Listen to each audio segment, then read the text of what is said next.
अगर मैं आपसे सीधा पूछूं आज कि आप जो गॉड में बिलीव कर रहे हो, क्या वो आपका खुद का है या सिर्फ आपको बचपन से दिया गया है? इट्स मोर लाइक हमारे पेरेंट्स, हमारे ग्रैंड पेरेंट्स फॉलो कर रहे थे, इसीलिए हम भी इस कंसेप्ट को फॉलो कर रहे हैं। क्योंकि बिलीफ इज़ समथिंग पर्सनल, वो हमारा खुद का होता है। जब हम कुछ बिलीव करते हैं तो हम उसके ऊपर क्वेश्चन भी करते हैं, उनके ऊपर रिफ्लेक्ट भी करते हैं, एंड फिर हम कोई कंक्लूजन पे आते हैं। एंड जब हम फॉलो करते हैं, it's more like a routine और अ हैबिट, क्योंकि हम कर रहे हैं, क्योंकि हमें बताया गया है या फिर हमने सिर्फ देखा है अब तक, इसीलिए हम इसको फॉलो कर रहे हैं। इसीलिए हम में से बहुत से लोग सिर्फ बिलीव नहीं करते हैं, सिर्फ फॉलो करते हैं। तो मैं आपसे पूछना चाहूँगी कि आप फॉलोवर हैं या बिलीवर हैं?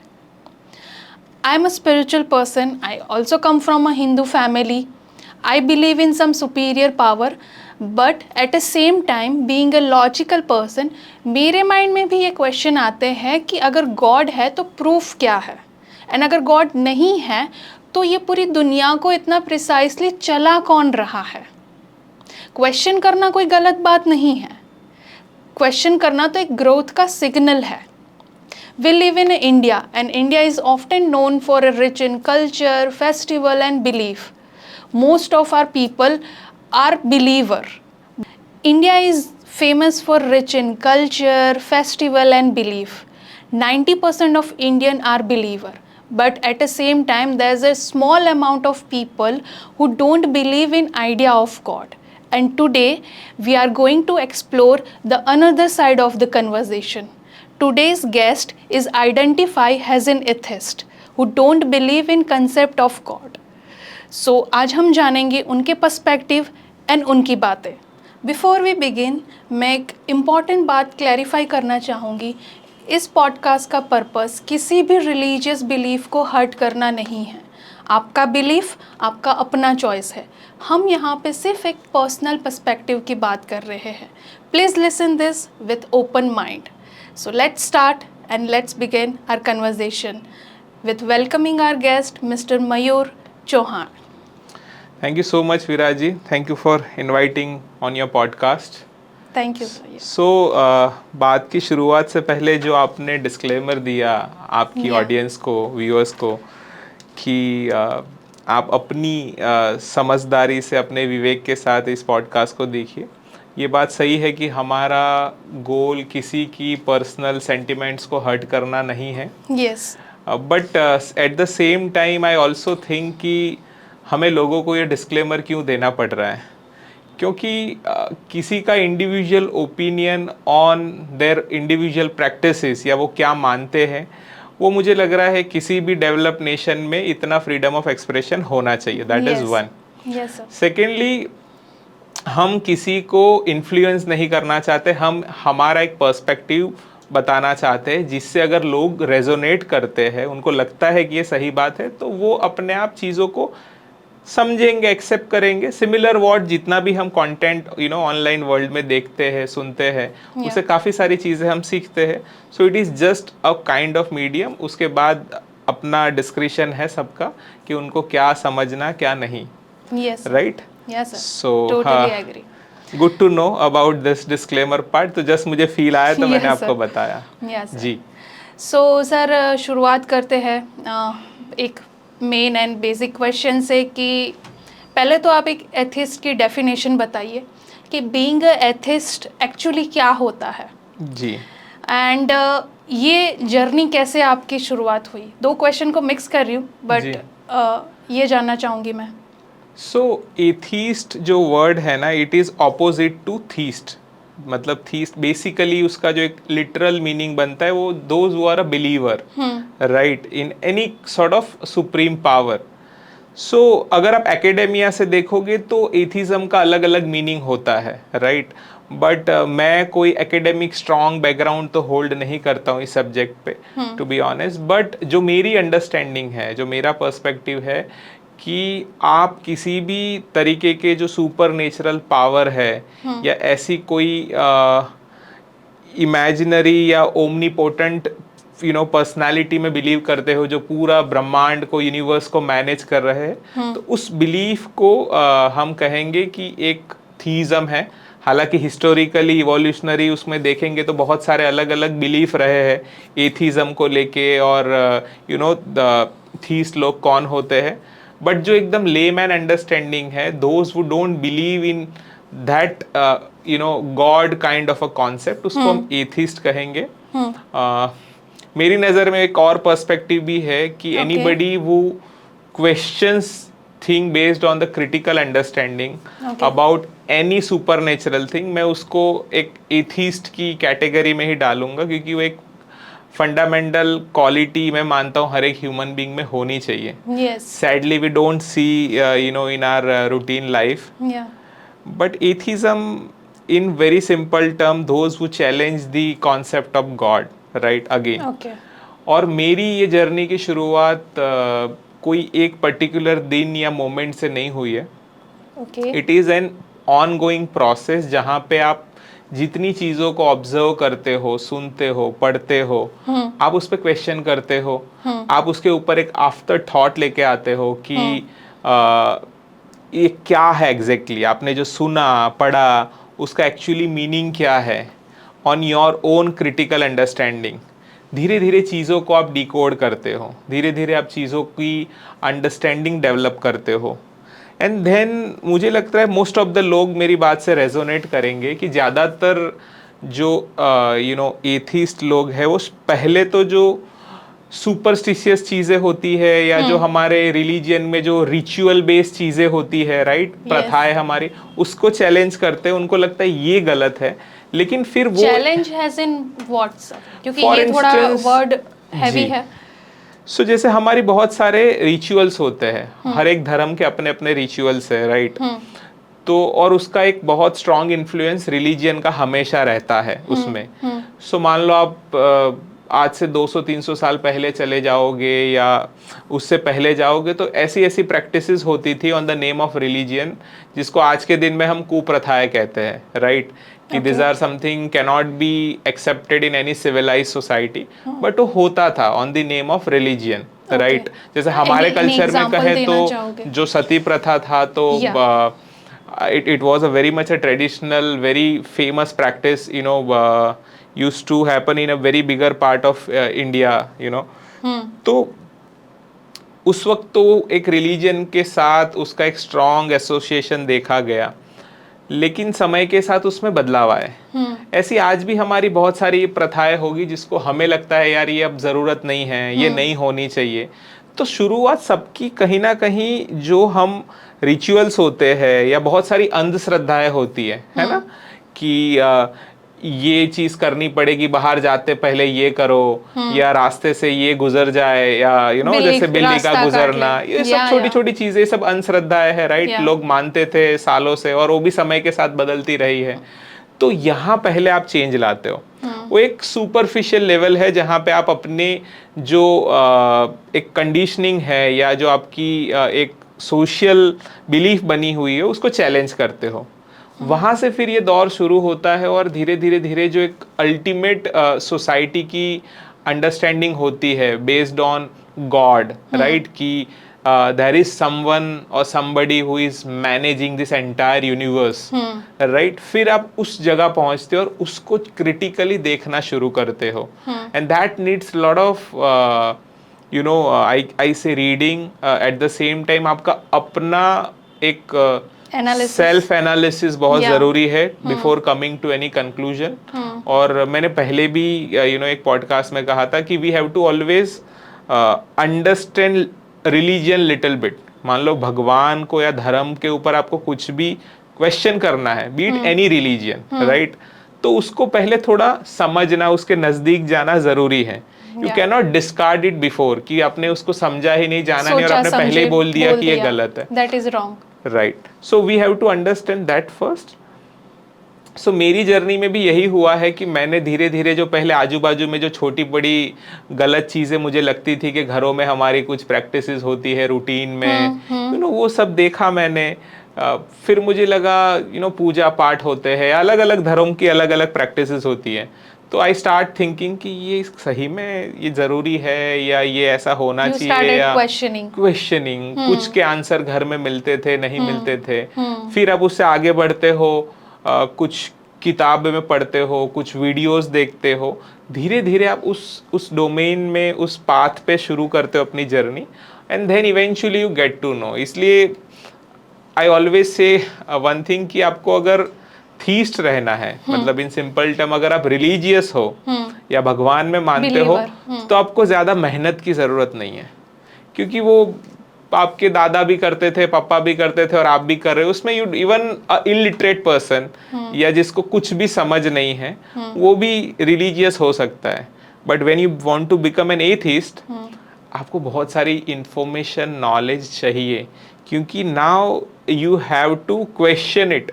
तो जब क्वेश्चन करने के लिए आप चीज़ों को समझोगे, वो क्यों गलत है या क्यों सही नहीं है इन अ डिफरेंट वे, उसको क्वेश्चन करने के लिए आपको उसको पढ़ना पड़ेगा, समझना पड़ेगा। You have to self examine it. उस पर क्रिटिकल थिंकिंग चाहिए। बार बार मैं ये टर्म कह रहा हूँ, क्रिटिकल थिंकिंग, क्योंकि यही सबसे बड़ा एक एलिमेंट है, वर्च्यू है, जो किसी को भी एथिज्म के रास्ते ले जाता है, which is I feel is the right path. Right सबका अपना हो सकता है, आई एम नॉट डिनाइंग। सो बस वहीं से शुरुआत हुई और आज भी वो जर्नी चालू ही है। आज भी चीज़ों को समझते हैं, क्वेश्चन करते हैं, जो गलत है उसको डिस्कार्ड करते हैं, और कुछ चीज़ें उसमें अच्छी भी है in a religion on a particular point, तो उसको अप्रिशिएट भी करते हैं। It is not like complete black and white, but you just appreciate. हाँ, इन द वे कि अगर मान लो कोई रिलीजियस टेक्स्ट में कोई दो चार चीजें अच्छी लिखी है, तो there is nothing wrong in appreciating that. Okay. But at the same time अगर कोई चीज आज के टाइम में आपको लग रहा है कि it is invalid, it is not required, inappropriate, तो आपको उसको सवाल करना है। वो भी है ना, it can not be absolute right और रॉन्ग, है ना। तो things are always in grey. तो हमें वो देखना पड़ेगा कि अगर आप कोई रिलीजियस टेक्स्ट पढ़ रहे हो, तो उसमें कौन सी चीजें हैं जो आज 21st सेंचुरी में रिक्वायर्ड नहीं है, तो उसको नहीं मानना है। प्रॉब्लम विथ गॉड और रिलीजियन, मुझे भी इससे हमेशा, मैं रिलीजियन को पहले रखता हूँ when I am it's about critical thinking और चैलेंजिंग समथिंग, बिकॉज गॉड अपने आप में इतना बड़ा प्रॉब्लम नहीं है जितना रिलीजियन है। Religion is an organised form of God, more like it's an institutional thing, where you institutionalise, कि उसका एक संस्था के तौर पे देखते हो, उसमें बहुत सारा लोग इन्वॉल्व होते हैं, बहुत सारे डूज एंड डोंट्स होते हैं, एक तरीके का एक ऑर्गेनाइजेशन स्ट्रक्चर बन जाता है, और वो काफ़ी बार डिक्टेट करता है।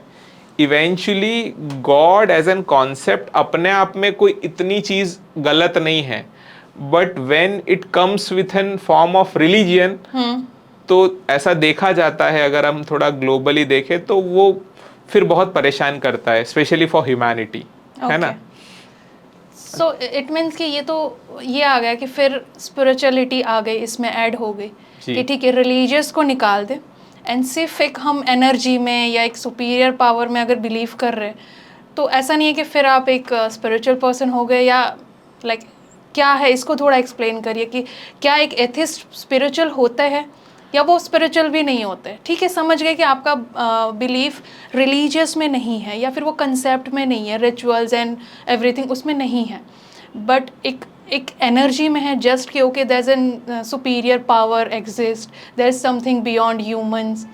आई थिंक जो गॉड एक फॉर्म है जिसको हम पर्टिकुलर वे में जानते हैं, be it any individual human being और any supernatural power, spirituality as an concept अगर वो ह्यूमैनिटी को प्रमोट करता है, या वो हमें फिलोसॉफिकल पॉइंट ऑफ व्यू देता है, बी इट ऑन कि आप चीज़ों को कैसे क्वेश्चन करें, या ह्यूमन बीइंग की अपनी एग्जिस्टेंस कैसे है, राइट, हमारा जो ह्यूमन माइंड है, हमारे इमोशंस है, वो कैसे फंक्शन करता है, वो सब चीज़ों पे अगर बात हो रही ऑन अ फिलोसॉफिकल ग्राउंड, तब तक शायद स्पिरिचुअलिटी का एक रोल है, या उसके कुछ बेनिफिट हम ह्यूमन लाइफ में देख सकते हैं, बट वो एक बहुत छोटा पार्ट है जितना मैं ऑब्जर्व करता हूँ। उससे कई गुना ज़्यादा उसके अंदर ऐसी चीज़ें हैं स्पिरिचुअलिटी में जो बिल्कुल ही मोर लाइक अ रिलीजियन, उसमें भी ऐसी मिथोलॉजिकल ऐसी बातें हैं जिसको फॉर लोग, एग्जाम्पल? फॉर एग्जाम्पल कि जैसे आपने कुछ पावर्स की बात की कि कोई एनर्जीज होती है, कोई या सर्टेन पावर्स होते हैं, तो ये इसको आप अगर साइंटिफिक लेंस से देखोगे तो there is nothing as such, so you don't believe in positive and negative also, कि कुछ पॉजिटिव पावर होती है, कुछ नेगेटिव, जस्ट एन एनर्जी? हम यहाँ पे भूत प्रेत की भी बात नहीं कर रहे, हम यहाँ पे भगवान की भी बात नहीं कर रहे, positive just energy and negative energy at the core. क्या अगर कोई पर्टिकुलर सिचुएशन मुझे एक पॉजिटिव एनर्जी दे रही है, but it is a term when our brain feel good at particular moment, we call it as a positive energy. As such कोई ऐसी एनर्जी नहीं है जिसको मैं लैब में या कहीं साइंटिफिक वे में आइडेंटिफाई कर सके। These are the just term कि हमने इसको उस वे में समझा है। बट गॉड ही वही है ना जिसको हम कभी टेस्ट नहीं कर सकते, आइडेंटिफाई नहीं कर सकते, या उसका कोई मेजरमेंट नहीं होता। जैसे कि फीलिंग्स, जैसे कि सैड फीलिंग है, साइंस उसको कभी मेजर नहीं कर सकती है, ठीक है? हमारे जो बॉडी सेल्स है हम उसको मेजर कर सकते हैं, हम एयर ये सब को कर सकते हैं, बट उसके बियॉन्ड भी काफ़ी सारी चीज़ है जो है, साइंस मानता है, बट उसको मेजर नहीं कर सकता या उसका एविडेंस नहीं दे सकता है। तो गॉड समथिंग वही बाउंड्रीज के आजू बाजू है। देखिए, साइंस, पहली चीज, साइंस जो नहीं मानता है या नहीं कर पाता है उसको एक्सेप्ट भी करता है। सो पहली चीज, साइंस का जो अपना पाथ है और जो रिलीजियस चीजें या जो गॉड को लेके कॉन्सेप्ट है, वो दोनों बहुत अलग चीजें हैं। दोनों को हमें कभी भी ऐसे इंटर एक्सचेंज या मिक्स नहीं करना चाहिए। रीजन बीइंग कि जो चीजें साइंस इवॉल्व कर गया है वो तो हम मानते हैं। आज के दिन में हमें ये तो पता है कि बायोलॉजिकल लेवल पे हमारी बॉडी कैसे फंक्शन करती है, क्या चीजें हैं। ब्रेन के लेवल पे कुछ चीजें हमें पता है, कुछ चीजें आज भी साइंस इवॉल्व कर रहा है। तो आने वाले कुछ टाइम में, मे बी 20 ईयर्स 30 ईयर्स, हमें बहुत सारे और जवाब मिलेंगे। हालांकि जो इमोशंस की आपने बात की, तो इमोशंस कैसे ट्रिगर होते उसका जवाब तो एक हद तक साइंस के पास है कि एग्रेशन कैसे आता है, कब हमें बड़ा, क्योंकि अलग अलग हार्मोन्स है बॉडी में, केमिकल्स है जो ट्रिगर होते हैं और वो certain level of emotions brain के लेवल पे क्रिएट करते हैं। जैसे एक डोपामिन आपने बहुत सुना होगा कि whenever we feel excited about something, be it food और एनी सिचुएशन और पर्सन, तो हमें बड़ा अच्छा लगता है। It's more like a pleasuring hormone, right? फिर सेरोटोनिन होता है, एक पीसफुल एनवायरनमेंट आपको फील कराता है। सो ये चीजों को हम एज अ साइंटिफिक लेंस देख सकते हैं। इसमें रिलीजियन का ऐसा अपना कोई रोल नहीं है। आप जो कह रहे हैं पॉजिटिव एनर्जी होना या कोई ऐसी एनर्जी के जिससे हमें ऐसा अच्छा फील हो रहा है, ऐसा रिलीजियस टेक्स्ट से हमें समझ ही नहीं आता है। हम उसको साइंस के साथ क्यों देखें? It's a different thing. अगर आप क्लेम कर रहे हो कि ये पर्टिकुलर एनर्जी है जो यहां से आ रही है और ये आपको खुश कर रही है, तो you have to prove it. क्योंकि साइंस जब कुछ भी आपको कह रहा है कि डोपामिन है, तो that can be proven through various theories, there are you know many research over it, बहुत सारे आर्टिकल्स होते हैं, एक मेथड होती है, सब्सटेंशियल चीजें होती है उसको प्रूव करने के लिए। बट व्हेन यू से this XYZ universal energies making your life sad और हैप्पी और एक्साइटेड, तो उसको हम कैसे प्रूव करें और क्यों माने?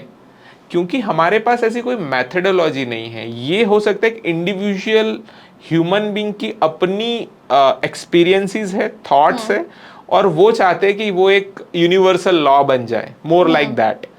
तो स्पिरिचुअलिटी और रिलीजियस प्रैक्टिस में मुझे लगता है बहुत फर्क नहीं है। हालांकि स्पिरिचुअलिटी एक वाइड स्प्रेड सब्जेक्ट है, उसमें बहुत सारी रीजनेबल चीजें भी है, राइट? जो लॉजिकल ग्राउंड पे आप अगर सोचोगे तो सही भी लगती है, बट वो बहुत कम पोर्शन में, जैसे मैंने पहले कहा, ज्यादातर चीजें रिलीजियन के साथ इंटरसेक्ट करती है और वो ऑन एन एवरेज मुझे लग रहा है इरेशनैलिटी को ही प्रमोट कर रही है। तो स्पिरिचुअलिटी या रिलीजियस प्रैक्टिसेस दोनों को अगर आप देखोगे अक्रॉस ऑल रिलीजन, तो कोई ये इतनी बड़ी चीज नहीं है कि एज एन ह्यूमन बीइंग आपको कोई एट पार या कोई अलग level of you know achieve करने में, ऑन ऐसे कहते हैं ना, higher sphere in your life ले जाती। आपकी अपनी क्रिटिकल थिंकिंग, आपका अपना रीजनिंग, आपकी नॉलेज, आपका कांस्टेंट सेल्फ असेसमेंट, आपकी रीडिंग, आप बीइंग अ गुड ऑब्जर्वर, ये सब चीज़ों का जो एक कॉम्बिनेशन बनता है जिसको हम हमारी अंडरस्टैंडिंग कहते हैं, पावर कहते हैं, that is something define what you are as an human being, not something external, right? Okay so ऐसी कोई एनर्जी नहीं होती है जी।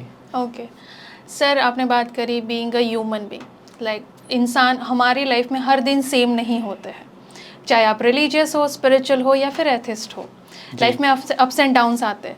अभी बीइंग अ रिलीजियस पर्सन या स्पिरिचुअल पर्सन, अगर ऐसे कोई टफ टाइम से हम गुजर रहे हैं तो we seek guidance, we seek strength from God और मे बी यूनिवर्स। तो बीइंग अ एथिस्ट आप टफ टाइम को कैसे टैकल करते हैं? क्योंकि हमारे पास तो वो सपोर्ट सिस्टम है कि चलो गॉड पे वो ठीक है, चलो वो श्रद्धा के बेस पे ही, बट हमें वहाँ से स्ट्रेंथ मिलती है, सपोर्ट मिलता है कि कोई नहीं है तो भगवान है या फिर भगवान देख लेगा, उसके दम पे हम मतलब कुछ भी कर लेते हैं with this statement. But when you are saying कि मैं जब एक ऐसे स्ट्रगलिंग टाइम में हूँ तो मेरे पास ये फोर्स है, बट पॉइंट तो यही है ना कि आपको वो जो सपोर्ट है, जो इनविजिबल सपोर्ट की आप बात करें, वो सही है या नहीं, वही तो आपको देखना पड़ेगा ना। मैं इसको ऐसे देखता हूँ, अगर कल मैं ये मान लूँ कि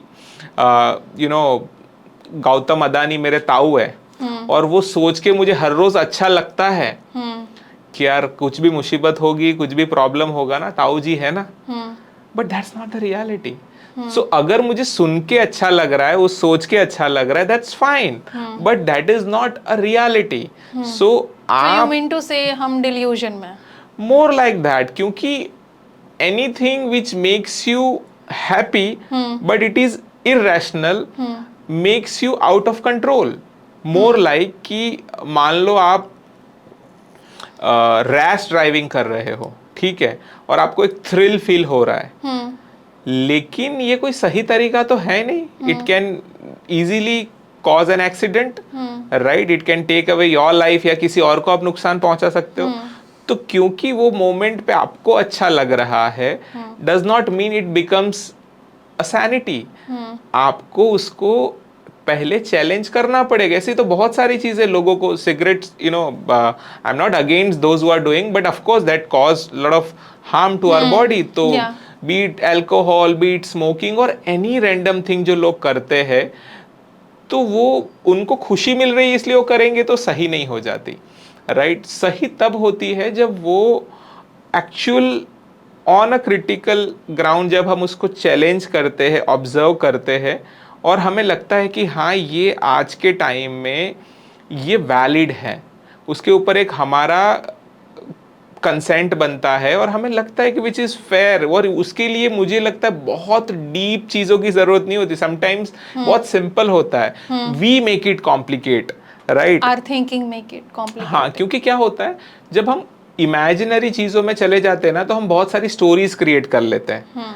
अब देखने जाए तो अगर आप देखोगे तो बहुत सारी चीजें स्टोरी है। जैसे एक पीस ऑफ पेपर होता है जिसको हम करेंसी कहते हैं, वो क्या है तो पीस ऑफ पेपर, उसकी आपके और मेरे लिए वैल्यू है, बट आप काऊ के आगे रख दो या टाइगर के आगे रखो तो उसके पास करेंसी की कोई वैल्यू नहीं। वो तो हम ह्यूमन ने एक स्टोरी बनाई कि इसको हम करेंसी डिनोट कंसीडर करेंगे, वैल्यू देंगे, और उसको हम as an medium of exchange use करेंगे, राइट? पर जैसे डीमोनेटाइजेशन हो गया तो उस करेंसी की इमीडिएटली वैल्यू चली गई थी, पर्टिकुलर कोई डिनोट्स की।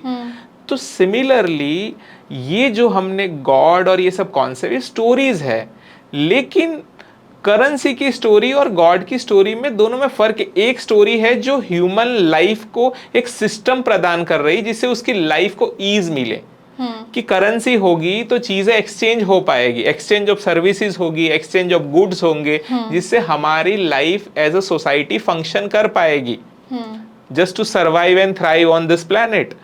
बट अगर हम गॉड वाला जो कॉन्सेप्ट है उसको अगर ह्यूमन लाइफ में नहीं भी लाते, तो हमारी सर्वाइवल और थ्राइव में कोई इंपैक्ट नहीं है। मुझे आप बताइए, जो लोग, मान लो कोई पैदा हुआ और उसको आपने उस सोसाइटी में जाके रख दिया जहां पे कोई तरीके का धर्म नहीं है, कोई गॉड को बिलीव नहीं कर रहा है, तो क्या वो सरवाइव नहीं कर पाएंगे? ऑफ कोर्स कर पाएगा। सो इट्स अ स्टोरी, और प्रॉब्लम ये हुआ है कि वो स्टोरी से हम बहुत ही ज्यादा कहे ना इमोशनली अटैच्ड हैं, उसको हमने स्पेशली क्रिटिकली इंडिया। नहीं अपनाया है। स्पेशली मतलब जो भी हम सब कॉन्टिनेंटल रीजन में, स्पेशली इंडिया, आपने कहा हमारे यहाँ बहुत ज्यादा लोग उसको एक इनकी सेंसिटिविटी है, they are sensitivity. More strong believer, उनका अपना एक लाइफ का एक बहुत बड़ा एलिमेंट है जिसको वो डे टू डे लाइफ में रिलीजियन को जोड़ा हुआ है, राइट। और अगेन उसमें एक चीज होती है ना कि they more this all are people of faith, है ना, दे आर जस्ट फेथ क्या है उसको समझो। यहाँ पे आपको स्टॉप करना चाहूंगी, आपने वर्ड यूज किया है faith and second word is belief जी। तो इन दोनों की डेफिनेशन मुझे आपके पर्सपेक्टिव में समझाइए।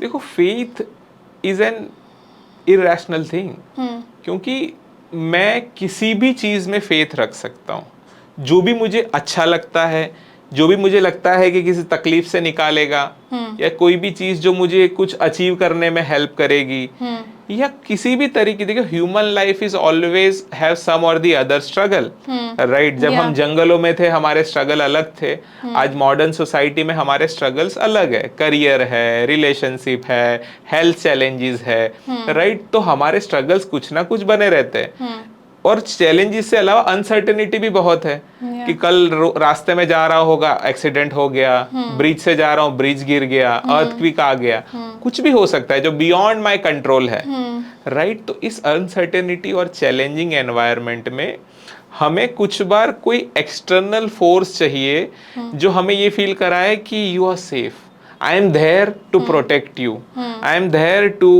Save you, right. तो ये थोड़ा साइकोलॉजिकली नहीं है? एब्सोल्युटली, ये बट मैं यही कह रहा हूं, उसका जो साइकोलॉजिकल ग्राउंड आपने बिल्ड किया है वो एक इरेशनैलिटी पे है जिसका अपना कोई सब्सटेंस नहीं है।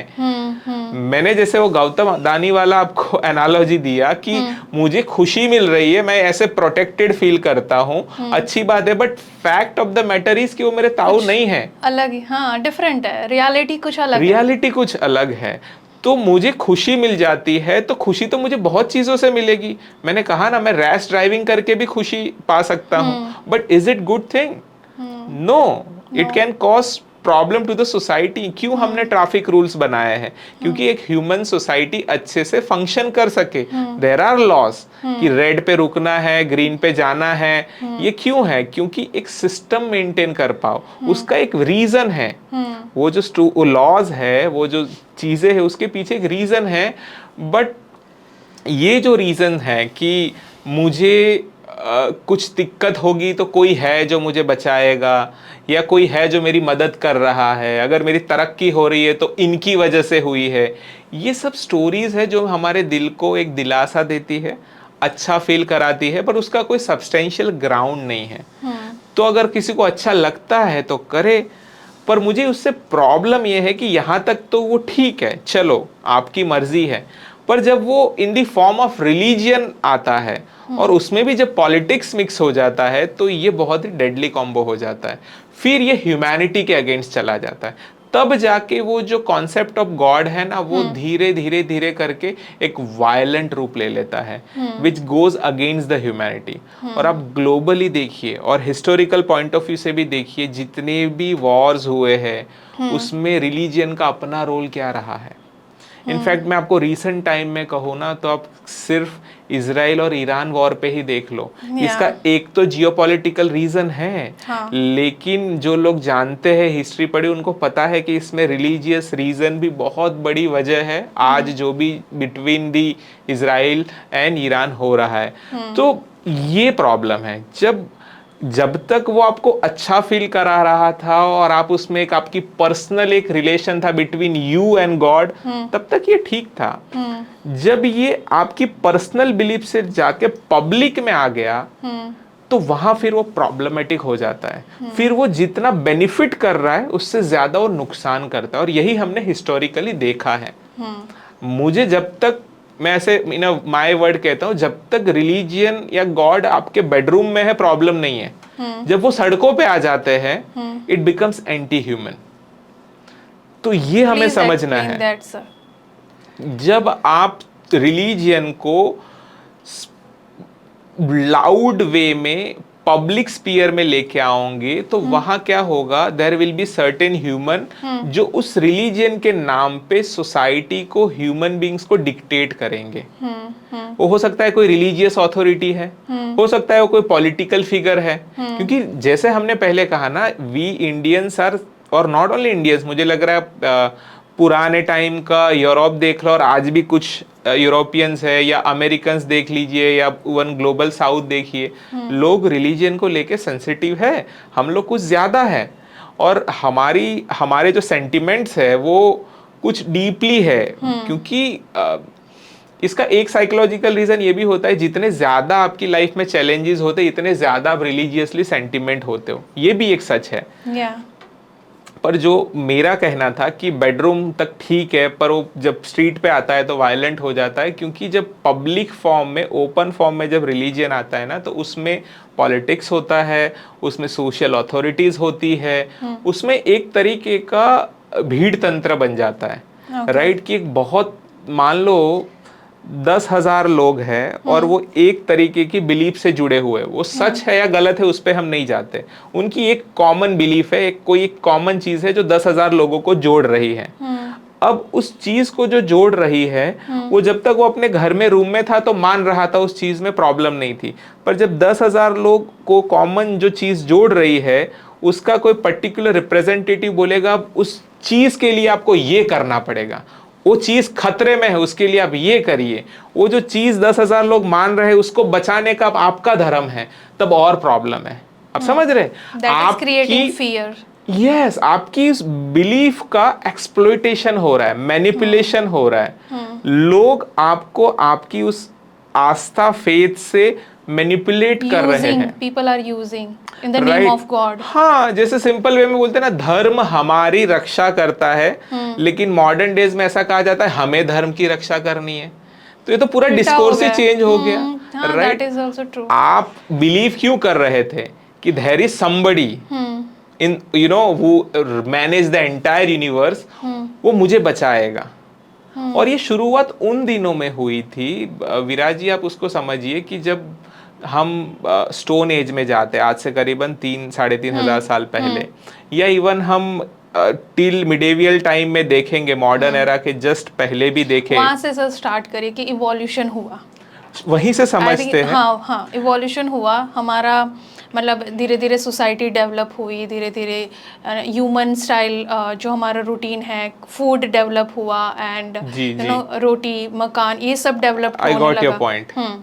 सो उसी पे बात करते थोड़ा डेप्थ में। देखो, आप इवोल्यूशनरी सेंस में देखोगे ना, तो ह्यूमन इवोल्यूशन बहुत बड़ा है, राइट? करीबन कहा जाए तो 2 मिलियन ईयर्स की एक अपनी जर्नी रही है, राइट? उसमें भी अलग अलग तरीके के स्पीसीज रहे थे, जो आज हम इस प्लेनेट पे है, करीबन 8 बिलियन लोग हैं हम, राइट? जो होमो सेपियंस है, राइट?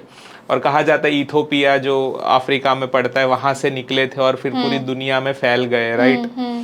अब बहुत सारे चैलेंजेस से गुजरे हैं, यू नो, सीजन चेंज होती होगी, पहाड़ होते होंगे, वो घूमते घूमते आज दुनिया के ऑलमोस्ट हर जगह, इवन जो जहाँ ह्यूमन के लिए आइडियल हैबिटेट नहीं है, अंटार्कटिका, वहाँ पे भी कुछ कुछ कॉलोनीज या छोटे छोटे हमने ऑर्गेनाइजेशंस बनाए हैं।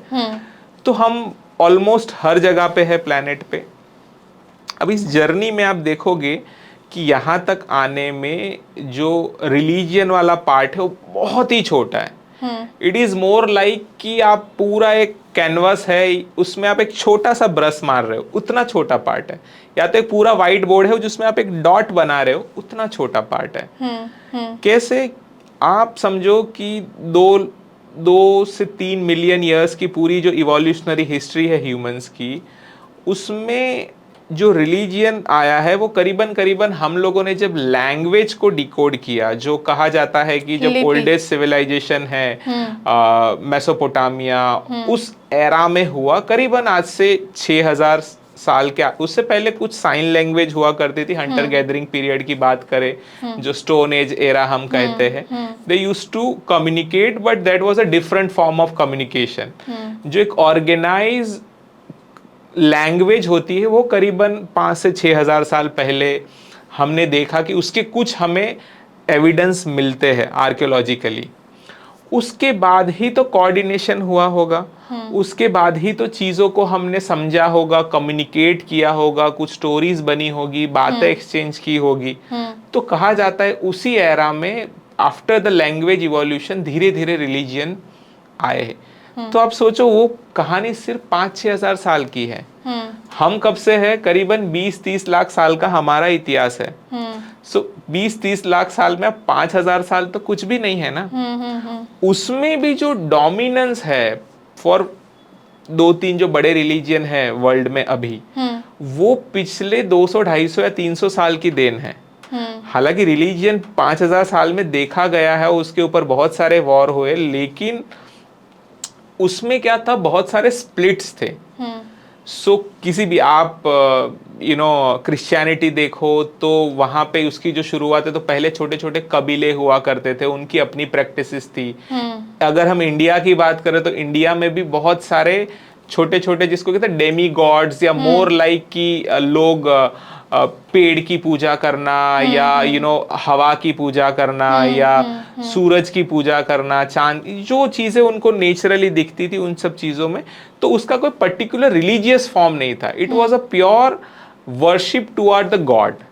उनका एक बिलीफ था और उसको वर्शिप कर रहे थे, रिलीजन जैसा कुछ नहीं था। मतलब पहले नेचर को गॉड समझते, मोर लाइक दैट। तो वहां तक चीजें ठीक थी, और वो आपने जैसे पहले कहा ना कि उनको एक तरीके से एक सेफ्टी, मेंटली साइकोलॉजिकली एक सेफ्टी फील होती थी। और उस वक्त में अगर आप उसको सोचोगे तो समझ भी आता है, क्योंकि बहुत सारे फ्लड आते थे, अर्थक्वेक्स होते थे, आपको जंगलों के जो वाइल्ड एनिमल्स है उनसे खतरा है, आपके पास ऐसे कंक्रीट के जो अभी मॉडर्न हाउसेस है वह तो कॉन्सेप्ट था नहीं।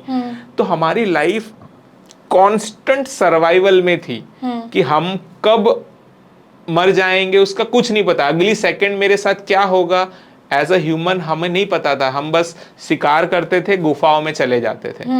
धीरे धीरे करके हमने चीजों में इवोल्यूशन हुआ और आज हम एक मॉडर्न ह्यूमन बीइंग है जो एक पॉडकास्ट में बैठ के ऐसे इंटेलेक्चुअल बातें कर रहे हैं, लेकिन उसमें आने में हमें बहुत सालों लगे हैं।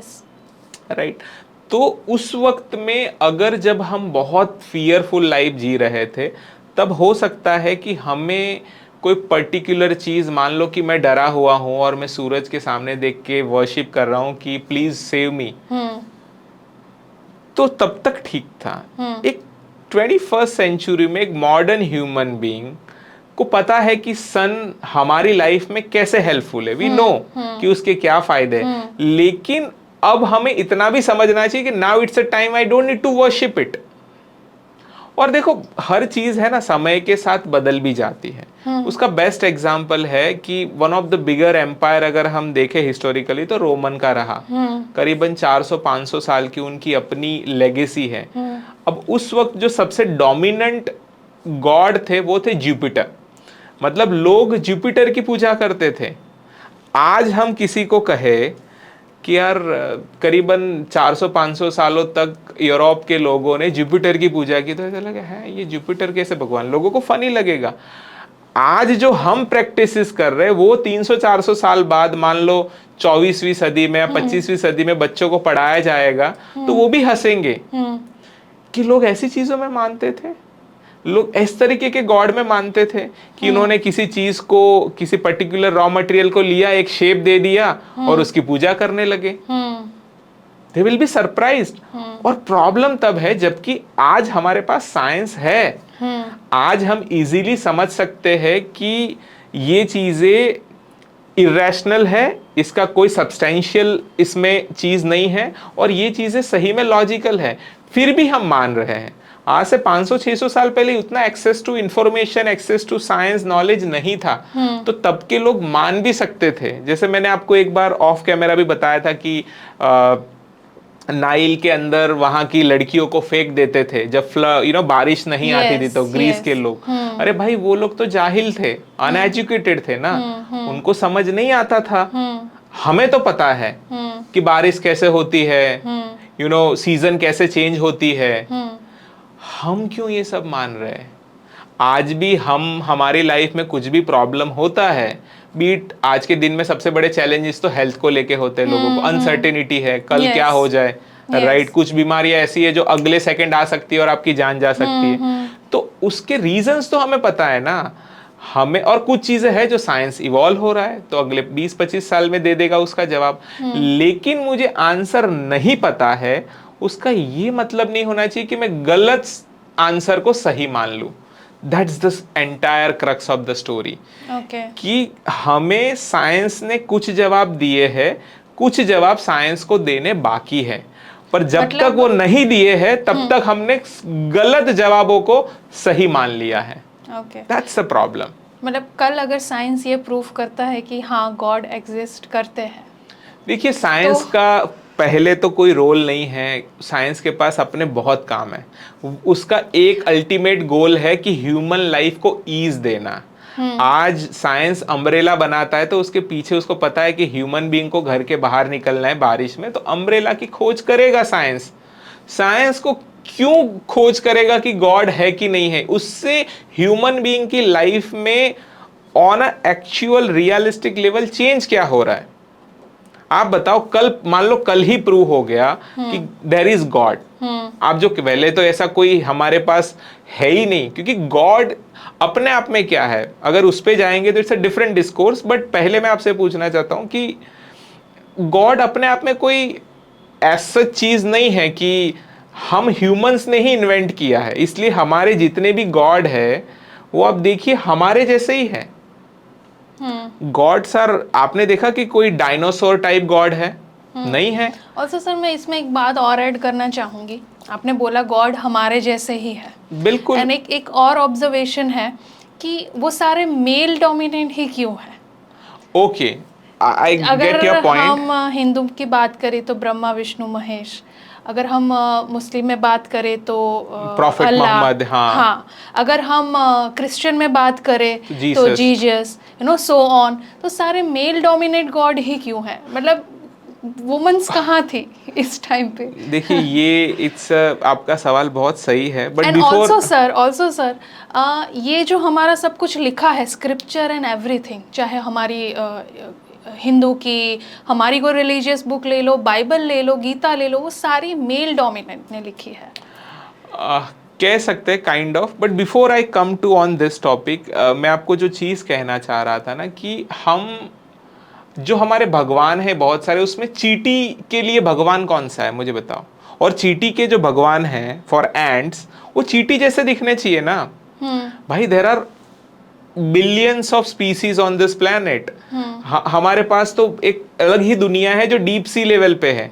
उनके भगवान कौन है? वो कौन चला रहा है? Right, that's the thing. So God का जो इमेजिनेशन है वो ह्यूमन ने इमेजिन किया है। तो आप देखो सारे भगवान के 5 ही उंगलियां दिखाई गई है। हाँ, हमने फिर उसको एक अलग रूप देने के लिए अलग अलग चीजें बनाई हैं, बट वो again imagination come from human being only, right? तो वो हमारी तरह ही बोलते हैं, हमारी लैंग्वेज ही बोलते हैं, हमने जितना भी पढ़ा है लिखा है, क्योंकि वो इन्वेंशन हमारे माइंड का है, कहीं बाहर से नहीं आया है। That is one. Second, coming back, जो आपने कहा कि जितना भी आप रिलीजियस टेक्स्ट देख लीजिए या जितने भी हमारे गॉडली फिगर है, सो जैसे आप कह रहे थे कि सारे जो मेल डोमिनेटिंग फिगर्स क्यों है, राइट? तो जो भी हमारे कोर या मेन रिलीजियन है जो अभी वर्ल्ड वाइड जिनकी पॉपुलेशन सबसे ज़्यादा है, बीट हिंदू रिलीजन और इस्लाम और क्रिश्चियनिटी और बुद्धिज़्म, जैनिज़्म और सिखिज़्म, बहुत सारे और, तो इन सब में एक चीज़ कॉमन निकल के आती है कि इनके जो मेन मैसेंजर्स रहे या जो सबसे बड़े पर्सनालिटीज़ है या जो गॉडली फिगर्स है वो मेल है। ये सवाल बहुत बार आता है। मुझे ऐसा लगता है कि जिस एरा में, जिस पीरियड में ये सारे रिलीजियन इवॉल्व हुए होंगे या उसके ऊपर जो अलग अलग मिथोलॉजिकल स्टोरीज बन रही होगी, वो एक्चुअली एक सोसाइटी की रियलिटी को भी दिखाता है। तो हमारी सोसाइटी पहले से एक मेल डोमिनेटेड रही है, जहाँ आउटसाइड वर्ल्ड जो है या जो ज्ञान वाला जो पार्ट है वो हमेशा मेल के साइड रहा है। इनफैक्ट इसको आप स्टेटिस्टिकली भी देखेंगे तो ये दिखा जाएगा कि एवरेज, मैं मॉडर्न टाइम में नहीं बात कर रहा हूँ, पिछले 100 साल में ये स्टेटिस्टिक चेंज हुए हैं, लेकिन हिस्टोरिकली देखें तो महिलाओं का पढ़ना, उनका नॉलेज से एक्सेस या उनका आउटसाइड वर्ल्ड से एक्सेस बहुत लिमिटेड रहा है। तो सारी जो नॉलेजियस चीज़ें थी वो मेल के एंड से रही है। तो जब इमेजिनेशन ऑफ रिलीजन भी हुआ होगा तो वो मेल के माइंड से ही आया होगा। तो जो पूरा पॉइंट ऑफ व्यू है रिलीजियन का, या उसमें जो चीज़ें लिखी गई है अलग अलग, हमारे जितना भी लिटरेचर है रिलीजियस अक्रॉस ऑल रिलीजियन, वो पढ़ोगे तो उसमें क्लियर मेल डोमिनेशन दिखता है उस बातों में। एक डोमिनेशन से ज़्यादा मैं कहूँगा कि उसमें एक मेल लेंस से लिखी गई दुनिया दिखती है। उसमें फीमेल का अपना एक कहते हैं ना प्रोटैगनिस्ट वाला रोल नहीं है, वो एक साइड कैरेक्टर में दिखती है। शायद वो एक मार्जिनलाइज ग्रुप की तरह देखी जाती है, राइट। इनफैक्ट कुछ जगह तो उसको बहुत ही डिमीनिंग वे में भी दिखाया गया है।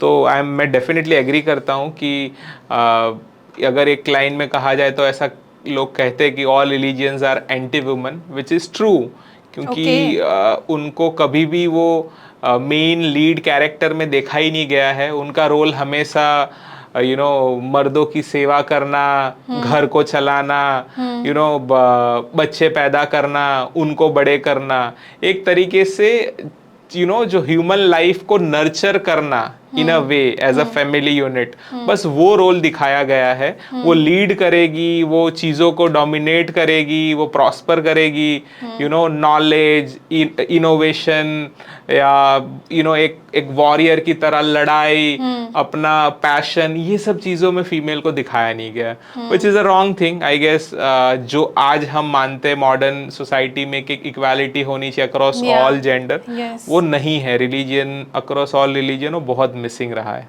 So which is true. Yes sir.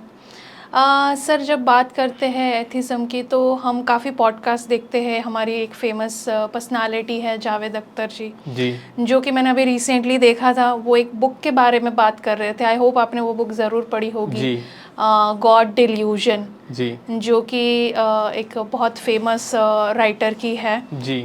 तो उनके बारे में वो बुक क्या है एक्चुअली?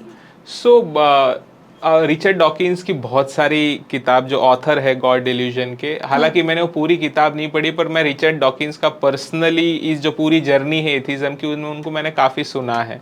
और गॉड डिल्यूजन के कुछ पार्ट मैं जानता हूँ, जहाँ पे वो सबसे बड़ा जो उसका कोर है ना, वो है कि वो जो सुपर नेचुरल पावर की जो हम शुरुआत में बात करें उसको चैलेंज करते हैं।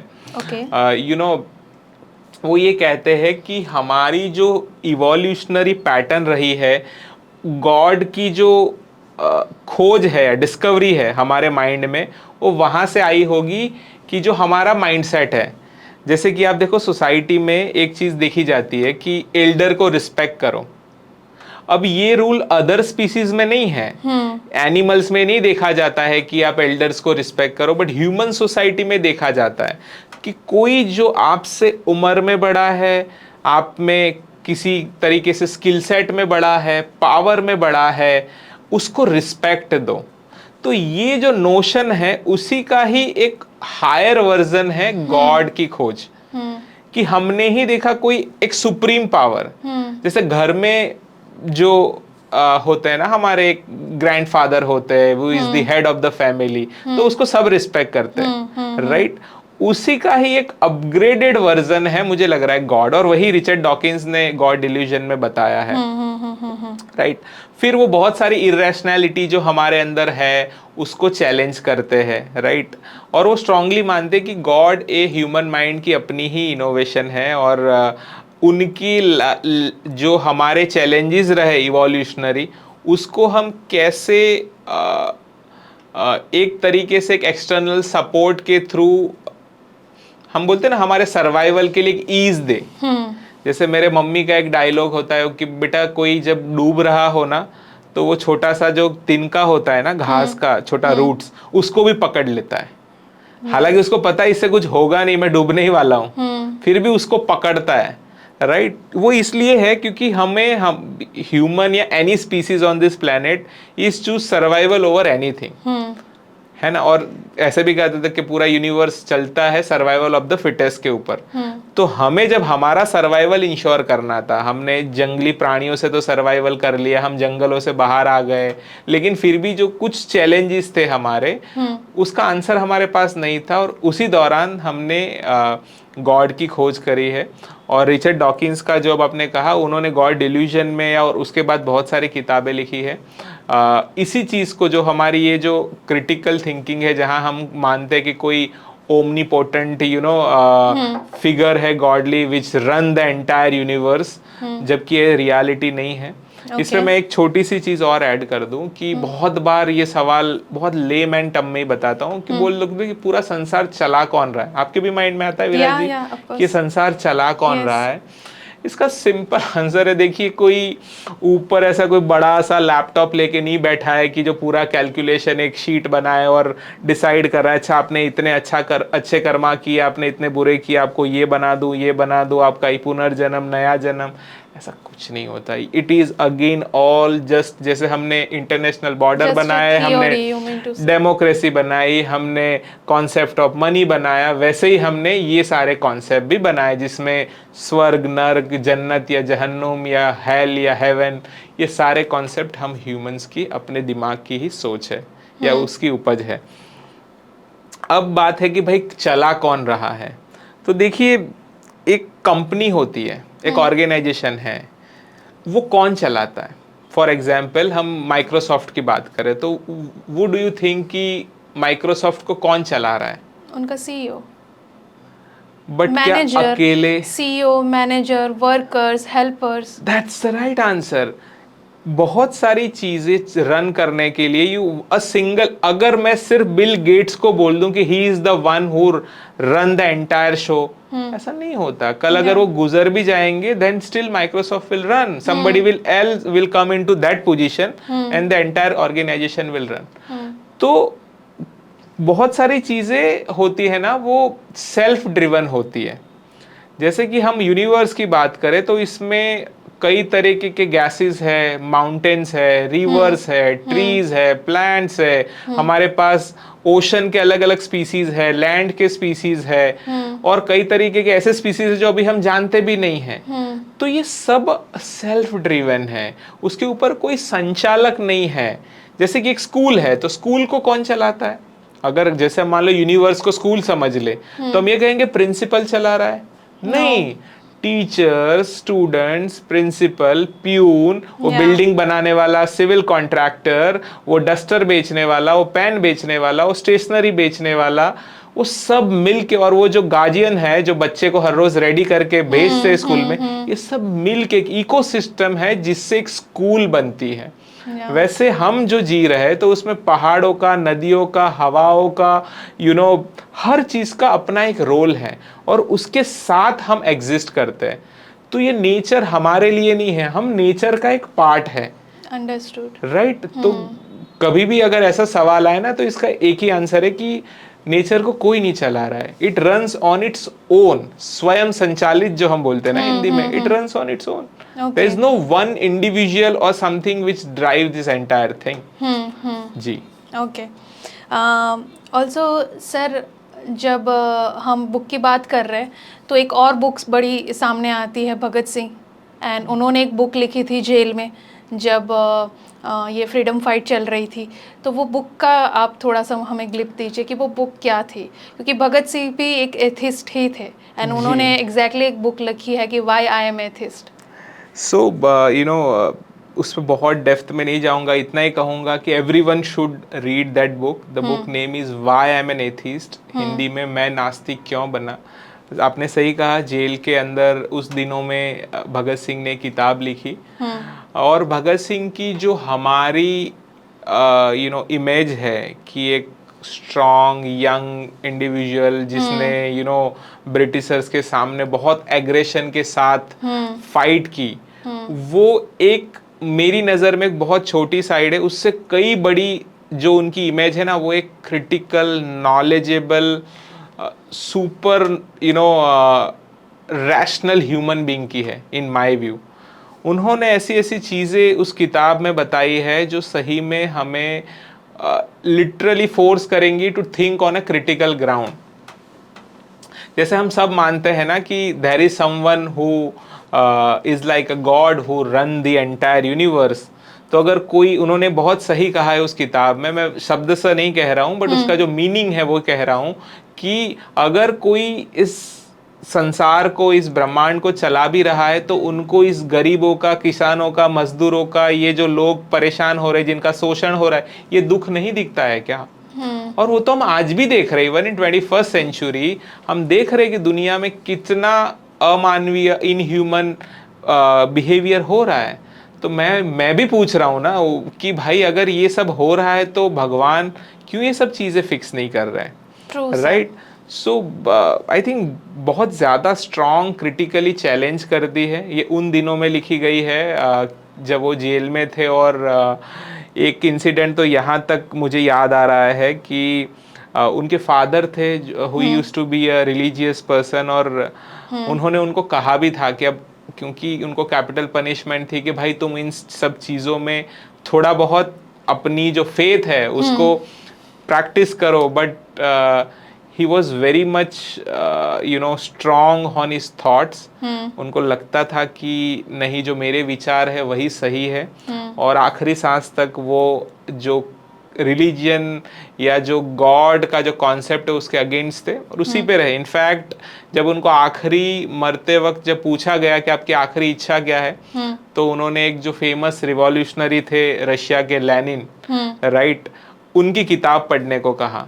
और वो किताब वो बस पढ़ना शुरू ही किए थे, कुछ पन्ने पढ़े हो गए और उसी दौरान उनको फिर फांसी दी गई, राइट? जो टाइम डिसाइड था उससे भी पहले दी गई कि पब्लिक में एक तरीके से उसका हवा ना मच जाए। दिन के टाइम में अगर होगा तो फिर रात के या अर्ली मॉर्निंग के फेज में ही ये हुआ।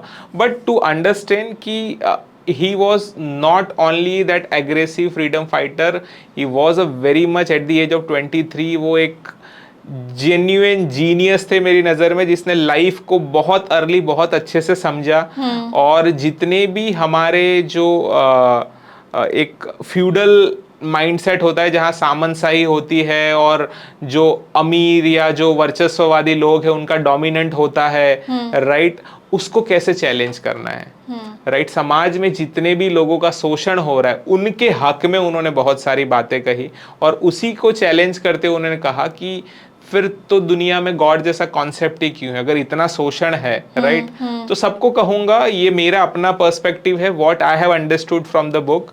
आप भी पढ़िए समथिंग, मतलब आपका भगत सिंह को देखने का नजरिया बदल जाएगा। अभी तक मतलब जो लोगों ने पढ़ी हो तो जानते ही है, जो नहीं पढ़े उनको एक अलग लेवल में उनकी एक अलग फिगर दिखाई देगी, जो शायद हम जो एक लेजेंडरी भगत सिंह को जानते हैं और ये बुक के बाद जानेंगे, दोनों में थोड़ा अंतर है और ये आपको बहुत अच्छा और शानदार लगेगा। ओके सर, ऑल्सो मैं ये आपका एक पर्सपेक्टिव जानना चाहूँगी कि इंडिया हमारा इतना rich in culture and belief है कि most of the people, I guess कि 90% of people are religious and spiritual and 10% है जो सिर्फ एथिस्ट है या आप जैसा पर्सपेक्टिव रखते हैं। तो आपको थोड़ा सा लेफ्ट आउट नहीं फील होता या अकेला फील नहीं होता कि मैं अकेला हूँ या मैं कहीं पे रॉन्ग हूँ? कभी सेल्फ डाउट हुआ हो कि क्या मुझे थॉट देना चाहिए इस चीज़ में कि एक्चुअली में गॉड है? मुझे लग रहा है आपने एक वर्ड यूज किया, लेफ्ट आउट, और वैसे भी एथिस्ट को लेफ्टिस्ट ही लोग मानते हैं, तो जाहिर सी बात है कि वो थोड़ा लेफ्ट आउट फील करेंगे। I am just joking on this part, but to answer you, ये तो फील होगा और ये होना भी चाहिए। बट देखिए, आप इवोल्यूशनरी टाइम से देखिए, जो भीड़ की मेंटालिटी होती है ना, वो थोड़ा हमेशा उसको चैलेंज करने वाले लोग हमेशा सोसाइटी में कम रहे हैं। तो आप अगर उस माइनॉरिटी में हो जो समाज में या देश दुनिया में गलत हो रहा है, आपको गलत चीज़ें दिख रही हो और आप उस पर आवाज़ उठा रहे हो, तो आपको उसका कुछ तो प्रॉब्लम या कुछ तो परेशानी होगी। बट अगर आपको वो सही लग रहा है तो you have to stand by that, is a one thing. Second, कई तरीके के शोषण होते हैं हमारे समाज में, सामाजिक अलग अलग कुरिवाजों से, अलग अलग प्रथाओं से हमने हिस्टोरिकली देखा है।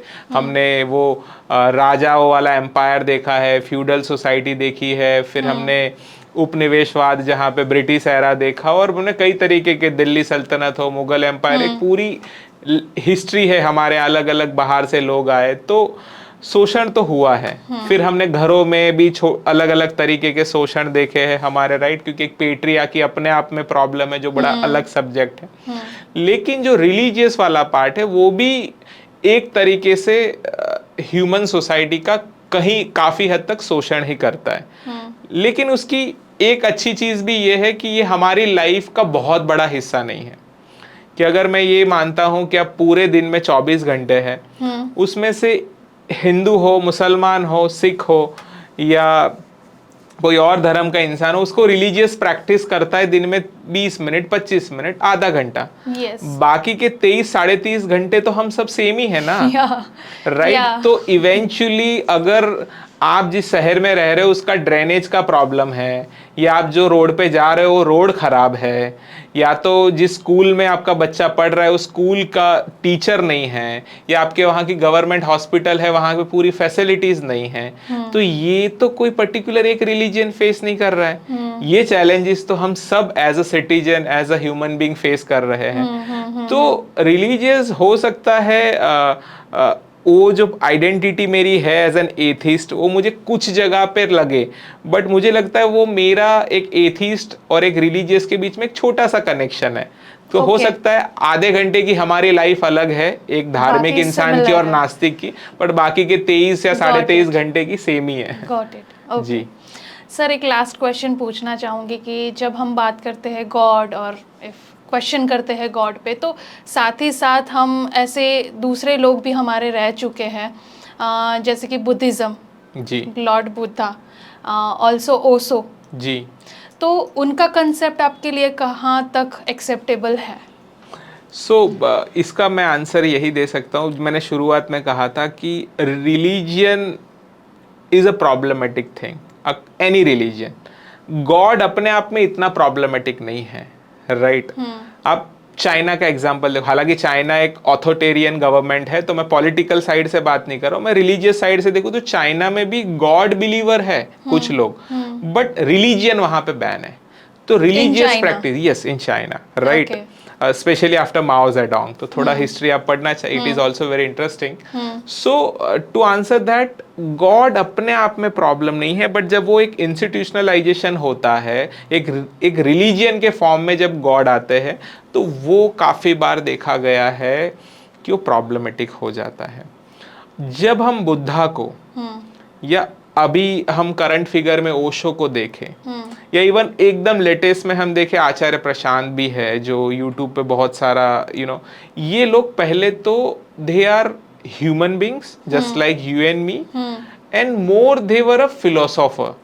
दे understood life in a much better way than you and me are doing. उन्होंने लाइफ के कॉन्सेप्ट को, ह्यूमन स्ट्रगल को, ह्यूमन लाइफ को और बेटर वे में in a way you can say decode कैसे कि वो बहुत अच्छे से समझ पाए। उसमें संत कबीर भी है और बहुत सारे लोग हुए हैं। हम अगर अक्रॉस ऑल रिलीजियंस देखें तो रूमी है, अगर हम उसमें देखें, राइट।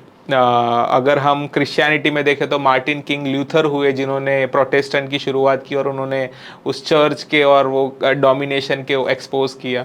तो बहुत सारे लोग ऐसे हुए, देवर, मेरे लिए वो एक समाज सुधारक है, मेरे लिए वो मोर लाइक अ फिलोसोफर है। बट हाँ, अगर उनको हम गॉडली फिगर मान लेंगे तो वापस वही परेशानियां शुरू होगी जिसको वो हटाना चाहते थे। तो एक मूवी आई थी, आपको पता होगा, ओ माय गॉड, जिसमें पूरी मूवी में परेश रावल धर्म के खिलाफ बात करते, भगवान के खिलाफ होते, और लास्ट में मूवी में एक दिखाया जाता है क्लाइमेक्स में कि उनको ही भगवान बना दिया जाता है। सो आप बुद्धा की बात करो, ओशो की बात करो, मोर like they were an atheist, या आप उनको एग्नोस्टिक भी कह सकते हो। एग्नोस्टिक इज मोर लाइक, वो थोड़ा एक्सप्लेन कर दीजिए। जी, atheist those who don't believe in God, don't believe in the concept of God और रिलीजियन, बट जो एग्नोस्टिक है वो, मैं इसको अपने वे में कहता हूँ, it's a mild version of atheism, जो ये नहीं कहते कि we don't, they say we don't know whether God exist और नॉट, तो They वो are मान इन बिटवीन, वो ये नहीं कहते मैं नहीं मानता हूं और वो ये भी नहीं कहते कि मैं मानता हूं, बिकॉज आई डोंट नो कि वेदर गॉड एग्जिस्ट और नो, तो आई एम जस्ट इन बिटवीन। मैं दोनों को नहीं, जैसे एथिस्ट लोग क्या कहते हैं, गॉड नहीं है, धार्मिक लोग क्या कहते हैं, या जो थीस्ट लोग क्या कहते हैं, गॉड है, तो एग्नोस्टिक कहेंगे I don't know, right. But मुझे लग रहा है जब तक कोई चीज है वो पता नहीं चलता है, तब तक वो नहीं है। यहाँ पे आप, मैं और हमारे कैमरा पर्सन बैठे हैं, पर अगर मैं ये कहूं कि यहाँ पे 4 लोग हैं, तो आप कहोगे गलत, यहाँ 3 ही लोग हैं, ठीक है, क्योंकि you can count it. But कोई ये कहेगा कि यहाँ 4 है, वो मुझे नहीं पता है, क्योंकि उनको लग रहा है चौथा हो भी सकता है, नहीं भी हो सकता है, तो दे प्रीफर टू से कि यहाँ 4 हो भी सकते हैं, नहीं भी हो सकते। ये एग्नोस्टिक है कि उनका क्लियर स्टैंड पॉइंट नहीं है। वो बोले जब तक भाई ये प्रूव ना हो जाए कि भगवान या तो है या तो नहीं है, we won't like to be in between.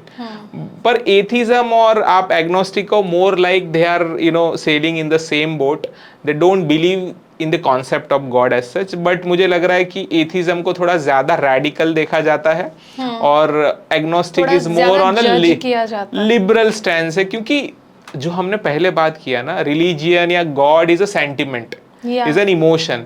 तो जब मैं ये आके आपको कह दूं, आप सालों से विराज जी एक प्रैक्टिस कर रहे हो और मैं कह दूं I don't believe in it, ये सब गलत है, तो it hurts your sentiments, right. और मैं ये मानता हूँ पर्सनल किसी की बिलीफ को हर्ट करना एक एथिस्ट का पॉइंट ऑफ व्यू नहीं होना चाहिए। They can question the things on a critical basis. तो आप जो भी प्रैक्टिसेस करते हो उसके ऊपर मैं अपना एक व्यू पॉइंट दे सकता हूँ विथ योर परमिशन, और आपको सही लगेगा तो you will appreciate, otherwise you will discard it, okay, right. In short हम ये कंक्लूजन लगा सकते हैं कि आप गॉड के हेटर नहीं हो, it's just that you don't believe in this concept. Or rather I would say I'm just questioning the existence of it. I am not saying it's good or bad.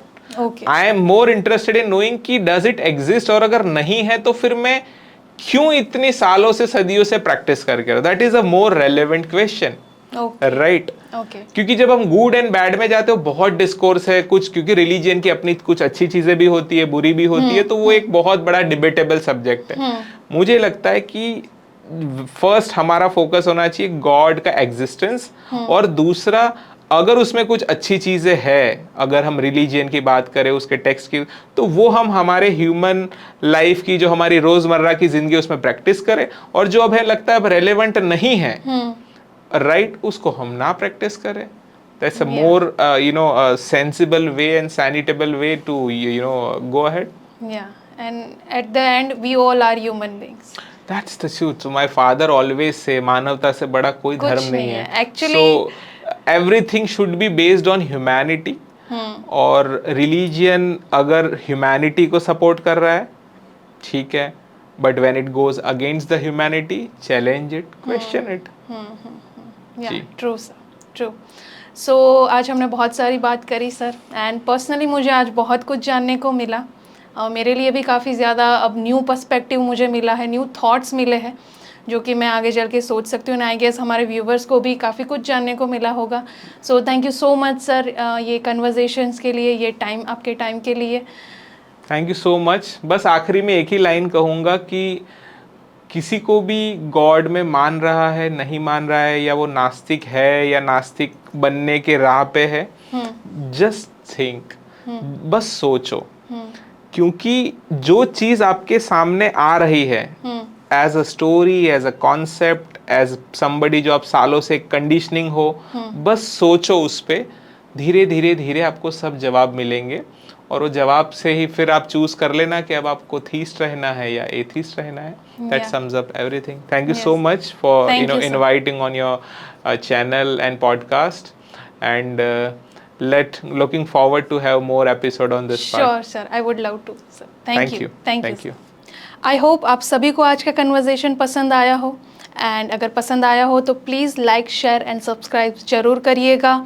जाते जाते सिर्फ मैं एक ही बात बोलूँगी कि प्रॉब्लम हमारा रिलीजियस या गॉड नहीं है, प्रॉब्लम है आधा अधूरा knowledge. So educate yourself, and हम इंसान हैं, इससे ऊपर और कुछ नहीं है। So thank you so much for watching. See you in next podcast.